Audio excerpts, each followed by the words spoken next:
இந்த படத்தோட கதை என்னால இங்க இருந்து உட்கார்ந்து பேச முடியாது. இந்த படம் கண்டிப்பா 10th அன்னைக்கு வெளியே வரும்ல, அப்ப பாருங்க. அதுக்கப்புறம் என்ன கேள்வி வேணா கேட்டுக்கோங்க. இல்ல லோகான்னு ஒரு படம் வந்தது உங்களுது, நல்ல ஆக்டிங். செகண்ட் பார்ட்லயும் நீங்க ஹீரோவா பண்றீங்க, வில்லனாவும் இருக்கிறீங்கன்னு கேள்விப்பட்டோம். படம் வந்து பெரிய அளவுக்கு ஹிட் ஆச்சு அப்படின்னு சொன்னாங்க. பட் ஆனா டொவினோவை பத்தி அந்த டீம் யாரும் பேசலையே. கேட்கும் போது கூட கும்முண்டா இருந்தாங்க. என்ன உங்களுக்கு துல்கர் சல்மானுக்கு உங்களுக்கு என்ன பிரச்சனை? நீங்க படம் பார்த்தானே பேச சொன்னீங்க. அந்த படம் இப்ப கால் பண்ணட்டா? இப்ப கால் பண்ணி கேக்கட்டா? இல்ல அவரு கேட்கும் போது எதுவுமே சொல்லலையே. யாருமே உங்களை பத்தி ஒரு வார்த்தை கூட பேசலையே. நீங்க கேட்டீங்களா? நான் கேக்குறேன். ஏன் என்ன பத்தி எதுவும் பேசலன்னு நான் கேக்குறேன் கண்டிப்பா. ஏன்னா நாங்க எல்லாம் ரொம்ப நாளா சேர்ந்து நடிச்சு ரொம்ப நாளா தெரியும் எங்களுக்கு. நான் ஸ்டார்ட் பண்ணது அசிஸ்டன்ட் டைரக்டரா ஸ்டார்ட் பண்ணது துல்கர் சல்மானோட ஒரு படத்துல, தீவிரம் ஒரு படம். அதுக்கு அடுத்த படத்துல துல்கர் சல்மானோட ஒரு படத்துல வில்லன் நான் நடிச்சேன், ஏபிசிடி ஒரு படத்துல. அன்னையில இருந்து இன்னைக்கு வரைக்கும் he has been the sweetest to me. இப்போ இது கேட்டா இது நீங்க சொன்னதை ரெக்கார்ட் பண்ணி கொடுத்தீங்கன்னா இது நாங்க எல்லாரும்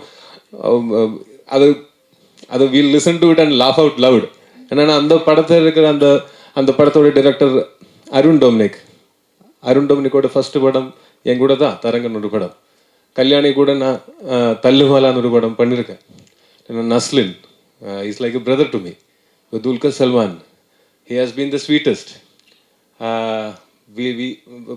வேணும்னா I show you our chats, WhatsApp chats. அப்போ தெரியும் உங்களுக்கு எங்கக்குள்ள இருக்கிற அந்த ரிலேஷன்ஷிப் என்னன்னு. நான் வெளியிலிருந்து பார்க்கும்போது இந்த காசிப்ஸ், இந்த மாதிரி ரூமர்ஸ் எல்லாம் கொளுத்தி விடுறது ரொம்ப ஈஸி. ஆனால் மோஸ்ட் ஆஃப் த டைம்ஸ் இதெல்லாம் படித்து இதெல்லாம் கேட்டு நாங்கள் உட்காந்து சிரிப்பேன். It's very funny. அது வேணும்னா ஐம் நாட் கிடிங். ஃபோன் தான், I show the WhatsApp chats, you can check for your self.